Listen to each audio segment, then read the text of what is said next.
One.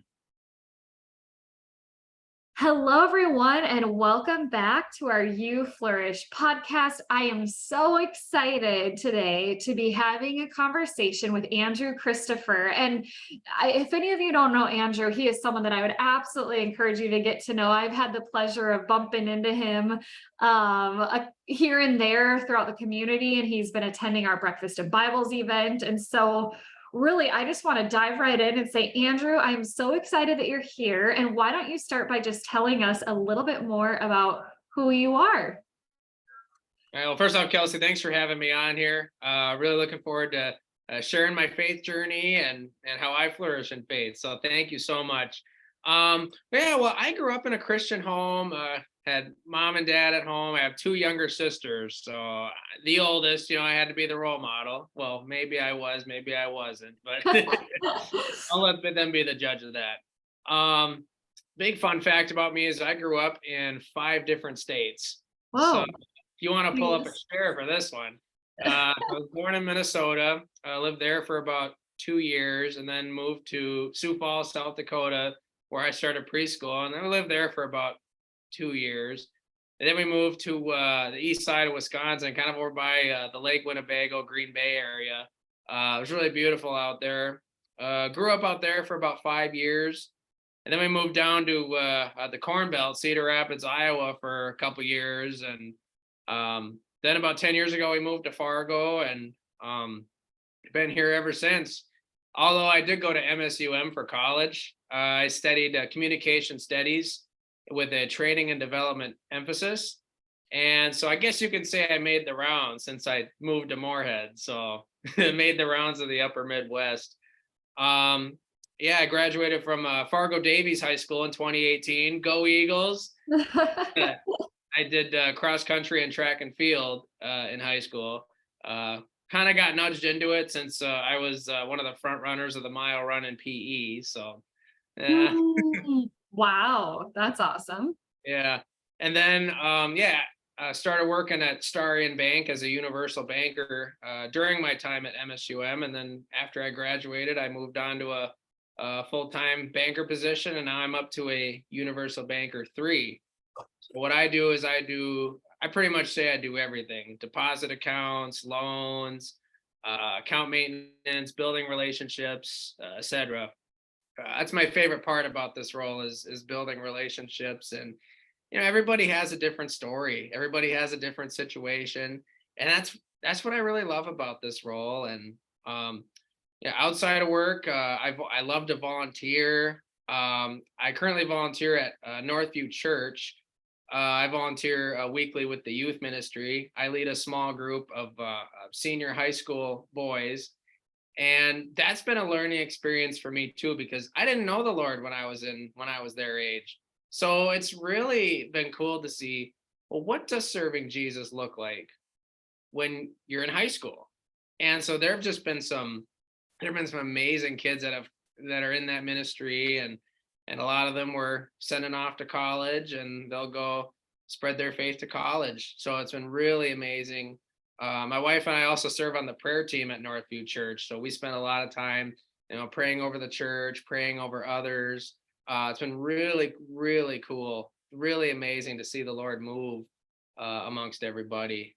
Yeah, outside of volunteering and outside of church, I like to go fishing. I like to go kayaking, snowshoeing, pretty much anything outdoors I do. My wife got me into snowshoeing this past winter, so yeah, but I really enjoy it. Yeah, that's a little bit about me. Yeah. Now, you mentioned that you grew up in a Christian household, that your parents were both Christians, but then in the same token, you mentioned that when you were in high school, you didn't know the Lord. So it sounds like you've Yeah. had some twists and turns throughout your life. So do you want to just paint a picture of kind of some of those pivotal moments within your faith and starting back from childhood, but growing into college, and then now where you're at now with your faith? Maybe paint a picture of what that journey has looked like for you. Sure. So, so I grew up in kind of like, I went to church, on Sundays, went to youth group on Wednesdays, and it had an impact, but it was just kind of a thing that I checked off the to-do list. It didn't really have a huge involvement in my life. And so that was kind of the first 18 years of my life until about senior year of high school. Um, just some things going on, that I just said, you know what, I'm just gonna step away from the church. And so right there, it was about 2 years where I didn't identify with a faith. I didn't really have anything to turn to. And so right there, that was a really dark time period for me. And so when I went to college, there was a girl on my floor who I became friends with, and she invited me to a campus ministry. Some of the listeners might know who it is. It's called Chi Alpha Ministries. And so she kept inviting me, and I kept finding excuses not to go. But she was persistent. I will give her credit for that. um, and so eventually, like, just a lot of struggles with anxiety, depression, and eventually got to the point where I was like, you know what, I'll give this a shot. So I went to Chi Alpha, and actually, the funny thing is, it was in February, so they were doing all the relationship talks and everything. So went right into the middle of that. But that same time period, when I started going to Chi Alpha, I started reading my Bible. Um, kind of not really living for the Lord. So I'm kind of changing my ways a little bit, seeing, wow, I want what they have. Everybody here is filled with so much joy, so much happiness. I could tell that I felt genuinely welcome there. I was almost kind of like, what's wrong with these people? It was just, and I was thinking, like, I want what they have, but what's holding me back from that? And so I'll never forget that day. So I started going to Northview Church. They don't have it anymore, but they used to have a program for college students called The Shift. It was on Sunday nights, and it was a church service geared toward college students.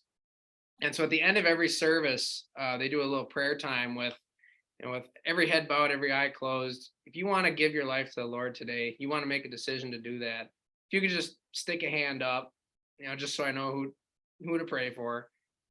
And I felt ready. Someone was just compelling me, stick your hand up. So I stuck my hand up, and yeah, March 8th of 2019 was the day, and I'll never forget that day. And so at that point, I had already met who is later going to be my wife, Ashley. We were just friends at this time.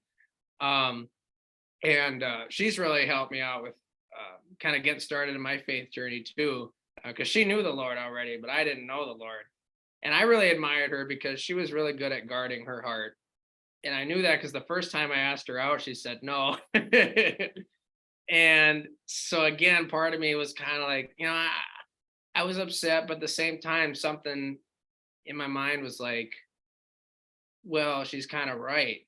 You want to live for the Lord, but there are some things that you just have to set at his feet, that you just have to let go of. And so I was like, oh, I guess I do, don't I? So I started just really surrendering, like, my anxieties, thoughts, who I was hanging out with wasn't really in the right crowd. I just, after that point, like, the Lord really moved. I could tell, I started, after going to church more consistently, hanging out with the right group of friends. I got plugged into a small group. We don't call them small groups anymore. We call them life groups, but they're basically groups that you do life with. That's why we call them life groups. Get it? And so, yeah, I'm in a couple life groups now that I'm out of college. But yeah, and then I remember one day Ashley and I were sitting in the campus dining center, and I'm just eating my spaghetti, and she's like, all right, I think I'll go out with you. And I'm like, what? And then my mind's going like a billion miles an hour, because I'm like, yeah, but I'm like, oh, first date, what are we gonna do? Oh, Yeah. cute. I love that. I love that. And so she had taken enough time to discern and felt like it was time. That's right. Yeah. Hmm. I love that. Well, and I know you talked about like shifting and how you were maybe hanging out with people that weren't quite the right people and doing things that you weren't maybe feeling like you were on the right path. I mean, if there's a listener right now that's listening in that kind of is thinking about their life and thinking that these are some of the decisions that maybe they need to be making about who they're hanging out with and all of that. How did that transition go? Do you have any tips for someone that's maybe considering needing to step away from some friendships because they're not godly relationships? I think the big thing I struggled with the transition was, you know, don't be afraid to say no. You know, Mm, like there, see, like, and I guess even now, like, I'm a yes man. Like, I feel so bad if I have to tell somebody no. And so that was mm, the first time in my life where it was hard. But like if something in your heart is just stirring to, I want something better than this. I mm, want to work toward this. Sometimes that's what you got to do. That's what you got to work toward and lean to. So, right. yeah. Well, I know I'm trying to remember what Bible verse it is or where it's found in the Bible, but there's the verse that's let your yes be yes and your no be no, because anything else comes from evil. And I think about how hard it is to give a definite yes or a definite no to certain situations and how it's, I think we're in the day and age where ghosting people is Yeah. more common, and really it doesn't give the common courtesy to just say no, I can't commit to hanging out with you, or no, this isn't a healthy relationship for me to be a part of. Like, I think it's really hard to just flat out cut things off with people if they're not serving you. And maybe it depends on who the people are, because sometimes maybe there's an opportunity to disciple towards them or to bring them into what you're experiencing. And so it's really hard to discern what God wants for our lives in those various situations, especially with our relationships. Yeah. And excuse me. And some of them, I do keep in contact with, but they respect that, I don't do those things. And um some of them are shocked that I follow Christ now, but a lot of them are even more shocked that I work at a bank. So I don't know what's what's It's better. so shocking. With working in a bank, I mean, are there things that you do in your day-to-day routine that help you stay connected to your faith? Well, I know every morning, actually, so every morning as I'm walking from my I live in a third floor apartment, so plenty of time to walk. Do you take the stairs or is there an elevator? There's no elevator, so I take the stairs. Perfect. I've gotten more used to them, but Oh, um, funny. but every morning I just say a little prayer, like, Lord, help me, to with the tasks I need to complete today, but also any opportunities to disciple, Lord. Whether it's even as something as simple as, if someone has like a suitcase with documents, offering to carry it into the building for them, even something as simple as that, like help me to discern, give me wisdom and give me courage. Just something as simple as that. Just I feel like takes a big weight off my shoulders. Mm. Um, like in banking, there's a lot of difficult situations that I deal with or people on my team deal with. And so it's comforting to know that, I may not know the end result, but there is somebody who does. Mm. So, Yeah, that could be hard too when you're dealing with money. I know customers can feel very emotional or get frustrated in certain circumstances, and knowing that God has a plan, I feel like probably is very helpful in those more challenging circumstances. oh, absolutely. Yeah. Well, I know you also shared a little bit with me about finding out that you had a heart condition. Do you want to talk a little bit more about how that's impacted you? Yeah. I'd say that's probably the biggest part of my faith testimony here because um that was a time where I was really fighting with why did this happen? What's the purpose of this? But now I look back and I'm like, this has made, me stronger. It's made my faith stronger. Um, but basically what happened was, so I was only married for 3 weeks at the time it Mm, happened. And so I was lying in bed trying to go to sleep. And I realized like my heartbeat is weird. Like it's not consistent at all. And so and it was a really high. So I thought I was panicking. So I just kind of walked around the living room to kind of get my breath back, but nothing was working. So I go in and it's a condition I have. It's very common, but not very common amongst folk my age. It's called atrial fibrillation with a rapid ventricular heartbeat. So that basically means that um, my heartbeat was really high, but the atria, the top two chambers, were just beating like probably 200 or 300 times a minute. And some of those beats were getting down into the ventricles, the bottom two chambers. Now, medical people will know what I'm talking about, um, but it's not necessarily dangerous unless it gets into the high beats, which is where I was. So, that could have led to some kind of scary stuff. mm, So, yeah, so and it's episodic, and I haven't had an episode since I was diagnosed last summer, thank God. But mm. I remember I was lying in that hospital bed. I was just like pleading with God, like what do we do now? Mhm. Things were great. Graduated from college, got married, started a wonderful life with a wonderful woman. I could talk for hours about Ashley, so I'm just gonna stop here. Um, but but yeah, but I wanted to get the immediate irregular heartbeat dealt with, and so my wife and I we prayed for healing, and a couple hours later I converted back to a normal heartbeat. So I was grateful Mm, for that, but I knew there was a road ahead. And so for the next couple weeks, I didn't really read my Bible much. I went to church, but I felt like I was kind of angry with God. Like why did this happen to someone like me?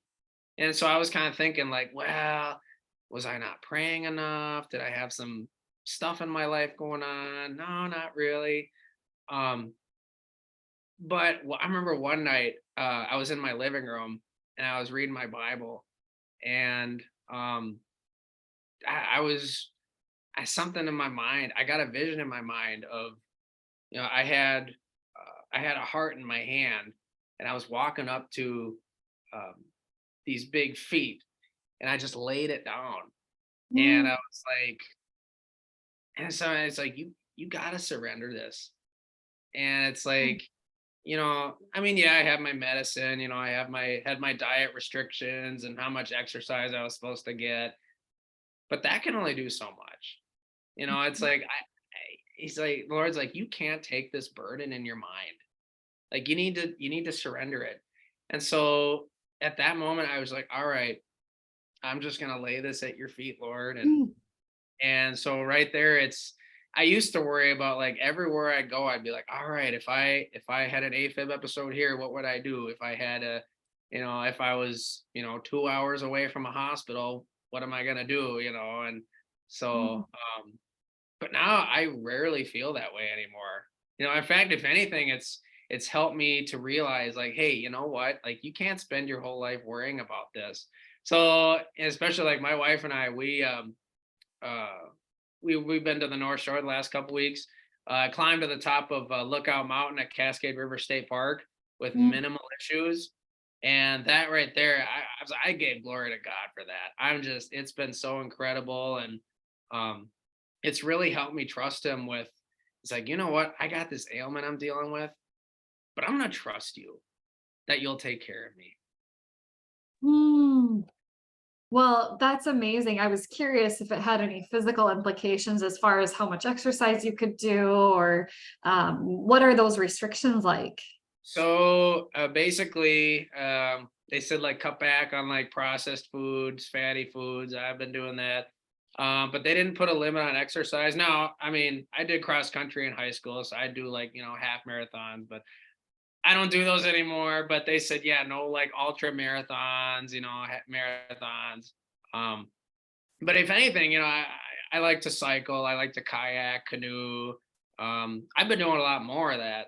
And so I feel like that's definitely helped too with, getting my heart rate down. And so, yeah, but as far as, my team says, they didn't put any restrictions on me except, yeah, no ultra marathons or anything like that. So You're probably okay with that, maybe. I said, I think so. Had you had a dream of doing that before you found out this? Well, because when I was in cross country, we do 5Ks, and I had an aspiration to run in college. So I was like, well, I wasn't good enough for Division 1. Division 2 was a sweet spot, but but I ended up not doing it, which I'm glad because kind of like going back, what is the Lord's plan? His plan was for me to go to college and build relationships with others, get involved with other things, and Mhm. so yeah. Um, but I mean, after that, I wouldn't say I had an aspiration after that to do those things, but So you're probably okay with not being able to run a marathon tomorrow. I would agree. I'm curious, you talk so much about Ashley. Can you just tell me what has she taught you about your faith? I mean, you've mentioned her a couple times about how she's really helped you and how you guys pray together and all sorts of things like that. But I'm just curious, tell me more about Ashley and what she's taught you. Well, I'll have to set a timer here. Well, she's really taught me what it means, to be patient and to be still. I really like when we during the evening times, we have Bible time where I sit in my recliner, and recliner is my spot at our place, and and we're both reading our Bibles, and um but she's like, I just see she's into it, she's reading the word. And then we like to have discussions like after I come home from youth, and she helps out in the kids ministry. She helps out with the babies at our church. So um but I kind of talk a little bit about the message, and one thing that really stuck out to me is one night I had youth. I came home, and I heard something that I was like, oh, this is so good, because some of my kids, I ask, like, before you start coming to youth, did you consider yourself a Christian? And some of the answers I got were, yeah, but not in the relationship aspect, or maybe, or, oh, I'm not sure. I said, well, how's that answer changed now? And some of them are kind of the same. And so I was like, okay, well, I told Ashley, I'm like, how would you feel if someone asked if I was married to you, and my answer was, yeah, but not in a relational way, or yeah, maybe, So, but I think the big thing though that we do is accountability. Accountability is huge for us. Mm. Like, something that we strive for is we make sure to pray in the morning, before we go off for the day, and we pray before we go to sleep. We pray before meals. And we ask, how is your prayer life going? Or is there something that the Lord laid on your heart? And we actually, she had something laid on her heart recently that we're both praying about, just for discernment, and just the Lord generating a pathway. Um, but yeah, I feel like, because one thing about that I believe in is, yeah, I mean, we have the Lord, but you also need your community here too. Mm. And so that's why I'm passionate about that I have my life partner Ashley that I can do life with, and I also have my two life groups that I'm in through my church that I can do life with too. Ash and I, we're in a married couples life group, and then I'm in a young men's life group that meets once a week. And so, but she's really taught me that, yeah, it's very important to have that accountability, have that person to talk to, about what's going on in your life, what's the Lord stirring up in your heart, and what's He presented to you. Yeah, she's just my wife is amazing. She's just a wonderful woman of Christ. Hmm. Well, you talked a lot about prayer. Prayer is one of those things that I think it becomes more comfortable the more you do it. But do you have any like words of wisdom or thoughts around how prayer has transformed your life, personally, professionally, you know, any aha moments of times where you've really had a prayer answered that you've seen? Or I'm really curious to hear your thoughts and feedback around specifically the concept of prayer. So something that so I grew up thinking that, prayer was just, you say what you need and that's it. End of story. Goodbye. Well, then I learned that after I started going to Chi Alpha a little bit, that prayer is actually a conversation. It's a Hmm. conversation between you and the Lord. So maybe sometimes, you sit and just listen for him. Just maybe what I like to do is I like to read in the word, read my Bible for like 10, 15 minutes. And then I just sit back in my recliner and go, all right, Lord, what do you have for me today? Or, Hmm. or sometimes, I do have a lot of my heart that I gotta, spill out. And the awesome thing is that the Lord already knows that, but it's still good to just talk to him and then you hear him back. And he often now the Lord's not like this booming voice from above, something he speaks very subtly to me. So it could be from, other people. I was in fact, last spring I was really praying about, what should I do after graduation? 'Cause Hmm. that I think that's what a lot of college grads are thinking, Yes. they're in their senior year. And actually I had a busy senior year because Ash and I got engaged in September of senior year. So you can imagine how how busy of a year that was. But but I really surrendered that, the Lord's gonna lead me to the right place. And he did. I really enjoy it here and I can tell this is where I'm supposed to be. But just is like just releasing that to the Lord and having that be that two-way conversation with him. That's Hmm. really helped me out a long way. Wow, that there is such impact in that silent time and just time to reflect on both what God's saying and the word. And I know for me, it's funny because I come from a Lutheran slash evangelical background, and my husband comes from a very Catholic background. And Yeah. for me, I want to talk about the word and I want to engage in dialogue. And for him, it's a lot more thoughtful meditation and thinking about God. And it's interesting because when we first were dating, I was like, does he ever like pray or like talk about or like talk to God? And I was really curious. And I found out through conversations with him that like all day long, he kind of sees himself as in this constant state of prayer. And so while he's a little bit more quiet sometimes about his faith, he really brings prayer in throughout his day when he's entering into Yeah. situations. And I heard it once said that prayer is the posture of your heart. Boom. Right there. I thought that was so eye-opening to me because I'm like, I think of prayer as like it's something that it's right before mealtime or it's right before you go to bed. But really, as Christians, I think one of the ways we can best integrate prayer is by thinking of it as what's the posture of my heart? Am I open to receiving God's voice and listening for him?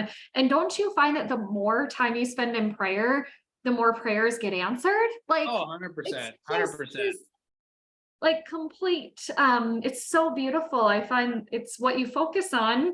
If you're looking for ways that God is blessing you, you will see all the incredible abundance he has given you. If you aren't Yeah. thinking about that, then you're going to think he is not blessing you because you're not focused on seeing his goodness right in front of you. Yeah, and that was kind of what last year after my atrial fibrillation diagnosis, that's all I was noticing. And I was noticing the ways that, oh, I'm not going to be able to do this anymore. I'm not going to be able to do that anymore. Mm-hmm. When really, I realized that I wasn't looking at, well, what are some good things that came out of this? Or what are some things that, I still can do? Even it's funny, a lot of the things that I thought I wouldn't be able to do anymore, I still do. Mm. Like going out, taking the kayaks out, and like I enjoy doing those. I'm actually gonna hopefully break them out next week. But but it's amazing. Hmm. That's so wonderful. I'm so happy that you're able to push through. Do you feel like there was like it sounds like at first you were seeing everything so negatively and then now you're seeing everything so positively, but anything else that you would like to share with our listeners as far as like in that in between phase, how you got from over here to over here? Yeah, that's a really good question. I think it was just really just taking a step back and looking at the big picture and going, and sometimes it just takes time. Mhm. Like with this, it's episodic. So, some people could have an episode every 2 weeks. Some people could have one every couple months. Now, it tends to be a progressive illness. So as I get older, I'm going to have more and more frequent episodes. Um, but I joined on Facebook. I actually joined a support group Mm. with people who have this, and it's been fulfilling to know that there are other people in my boat. There are people even younger than me in the same boat, Mm. and so but I think what my role there is to embrace some positivity. Like I posted in there a couple weeks ago about how, yeah, I was diagnosed last summer, but with help, I was able to climb to the top of Lookout Mountain in Northeast Minnesota. And so I just got comment after comment after comment about, oh, thank you for this. I needed this today. Or that's so cool. Like, my friend has AFib and he goes to the Boundary Waters every summer, and then it's a good way to connect. Like, oh, I love the Boundary Waters. And sometimes I ask in there too, like if somebody is in the hospital with AFib or about to go have so there's a procedure called an ablation that kind Mm. of kills off the Yeah. extra pathways. So, I comment like, hey, I'm praying for you. And I could tell I sometimes I get replies going, thank you so much. And I hear the result of how the procedures went. Mm. And so right there, I feel like that's a good spot too, that, the Lord placed me in that to just pour that positivity out. Yeah. Well, and I've said this in a couple podcasts, but I'm going to say it again because it resonated so strongly with me. I heard a sermon one time that it said in the Bible, it doesn't actually when it says God won't give you anything that you can't handle, he's not meaning you individually. He might give you some pretty tough stuff, Yeah. but he won't give you anything that the pastor was Southern and he was making a joke that he won't give you anything that all y'all can't handle, meaning like we are meant to support each other through these challenging times. And That's right. by you having other people in community that you're supporting and you're lifting up. And so seeking out, I think in life, those people that are going through similar challenges, but that are also walking in faith and creating that community, I think can be huge. Yeah. And there's a principle that I follow too, where I forget who said this, but he was a speaker at Northview Church Oh. about 6 months ago. But he said, would you rather have 100 pennies or 4 quarters? Hmm. And I said, well, he says he'd rather have his 4 quarters, because if I have my life group, I have my group of guys that were just, they supported me. But they're also a good community. They're good to hang out with, you know, and so, yeah, like, because it's hard to pour into a lot of people. But if you pour into just 4 people, eventually they can pour into another 4 people. Then each of those 4 people can pour into another 4 people. So it's an incredible. I don't know how, like, it's hard to do this alone, but Mhm. I'm just grateful for that community that I have, and yeah, it's amazing. Yeah, we're not meant to walk this earth alone. We're meant for community. Um, so on that note, with our audience that's been listening in, as we look towards closing, what else have you found to be really helpful to you to stay on top of your faith and continue to grow? Like, what do you do to make sure that you don't forget about God in your weekly or daily journey? A lot of times, so a lot of times what reminds me of God is nature. Mm, So yeah, like I'm an outdoorsy guy. I like to go out, and as I've said earlier, I like to go kayaking, I like to go fishing, and Ash and I like to take walks at some of the parks that they have around here. mm, Um, and that's just how the Lord, it reminds me of his presence, because he designed the garden, he designed the earth, and so this is all his creation. And so that really reminds me that, what, like, God's in control of all this. mm, And like I said, like, we have my wife and I, we have accountability, my friends and I, we have accountability. um and I remember too, like, so there was a stint where um I couldn't go to my life group for I think it was like 2 or 3 weeks, as I had stuff come up like every Thursday that I had to tend to. And I just felt weird. Like, I mm, felt like I wasn't being poured into, mm. and so, like I said, like, it's important to, have that accountability. Actually, one of the guys reached out to me going, "Hey, I haven't seen you in a couple weeks. Like, Oh. is everything okay?" I'm like, "Yeah, everything's good." But there were a couple things happening that I just asked for prayer for, and so, but yeah, so like I said, like, it's amazing to have that community and the accountability. Mm. Yeah, it really makes a difference, doesn't it? I now that Yeah. it's summertime, I'll right now when we're recording this, I'll admit when we go out to the lake, sometimes we don't go to church on those weekends. And I feel so like there's part of me that's missing. And I've noticed that. And so I've, told my husband it'd be fun to go to a church that's different, that's near our lake place, and we should really figure out how to find like a secondary church that we go to in the summer, just so that we can still have our cup filled. But I've heard it described as a spa for the soul. Like Yeah. the opportunity to be filled up again, and you can't pour from an empty cup. And if you're not receiving the word and not living in that, it can feel really empty. Oh, absolutely. Yeah. And so, like, sometimes I notice that, like, if I don't go to church for even like a week or two, like, I start to notice that. Yeah, or I'll notice that I'm not being as nice maybe, or I'm not feeling as happy and joyful. Like I'll notice a shift in my mood and I'll be like, why am I feeling this way this week? And then all of a sudden I'll realize I didn't go to church.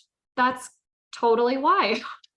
And a lot of that, like, so if I notice that in my life too, like, sometimes I do what a couple of buddies of mine call a heart check. You know, Mm, I kind of go and I'm like, oh man, like, what's going on? Like, yeah. I was extra grouchy today. Maybe I gotta do a little bit of a heart check and see, okay, what's going on? Like, did I just have a bad day, or what's the deal? So And I think I had a different name picked out for this podcast, but the irony of the what you just said and what we've been talking about with your heart and doing a heart check, I'm like, man, that is a great play on words. I think we just renamed this podcast. Um, so thank you for that. That's good. you know, Oh, I this has been so fun. I think yeah, it's we could 100%. probably keep talking for hours. I know that our listeners are going to really appreciate just the authenticity that you bring, Andrew, and your laugh and your smile. I mean, those who watch the video will be able to physically see your smile, but I feel like those who are just listening are going to feel your smile radiating. I mean, I can't picture you ever having a bad day in your life. Well, I mean, I got some, but you know what? We got to make the most of every day, right? Oh, absolutely. Well, would you say, is there anything else? First, I'll ask two final questions. One, is there anything else that you would like to share with our listeners before we close? Well, embrace the journey. There is something that I've really experienced in my life is I always look forward. I realized this when I got engaged. There's a lot of engaged people out there. Congratulations, by the way. But like when I got engaged, like I was engaged for 8 months. Ash and I were looking forward to the wedding day the whole time. But every season the Lord puts you in has just awesome things about it. And if you don't embrace those, you're gonna miss a lot. Mm. So, and I'm just saying, a lot of people up here probably relate to wintertime, and everyone's like, oh, I can't wait for summer, but embrace, still there's a lot of things to embrace. Like, usually wintertime would be me just sitting at home watching TV. Well, Ashley got me into snowshoeing because she did that on her farm that she grew up on. So I was like, all right, I went to play it again sports, got a decent pair of snowshoes, and I was like, this is so cool. Mm. So that's something, is embrace your journey, embrace the season that you're in. I think that's so important. I felt the same way this morning when I was reflecting. I had my little daughter, she's now 10 months, and she was Oh, just crawling around on the floor. And I just sat down on the couch and I said, Kelsey, you need to be still right now and just enjoy the moment, because previously to that, I was just thinking about all the things that I have to get done today, right? Like, I'm so futuristic. Like, I need to do XYZ so that this can happen, and just continuously thinking so far forward that I don't take a yeah. moment to really embrace the season and embrace the moment. And I just can't believe, even in 10 months, how big she's gotten. And I think time Yeah. changes so fast, and you never know when you might wake up and have a heart condition, right? Or have, a circumstance that changes things for you. And so just embracing that journey, I love that, Andrew. That is so good. So I guess with that, how can our listeners support you or find you? How can we Yeah. connect with you? Yeah, so I can be connected. I'm very active on LinkedIn, and Awesome. uh, I have my middle initial on LinkedIn. So if you look up Andrew J. Christopher, I'm usually the first one that comes up. I can be connected Fabulous. with on there. I'm also pretty active on Facebook and Instagram. So yeah, if you'd like to get together for, I suppose I can't have coffee, but if you want to get together for a cup of coffee and I'll have hot cocoa, feel free to message me. Let me know. I'd love to be able to connect with you as well.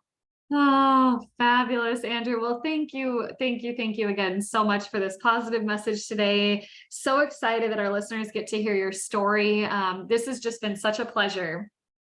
Well, thanks for having me on, Kelsey. I really appreciate it. Absolutely.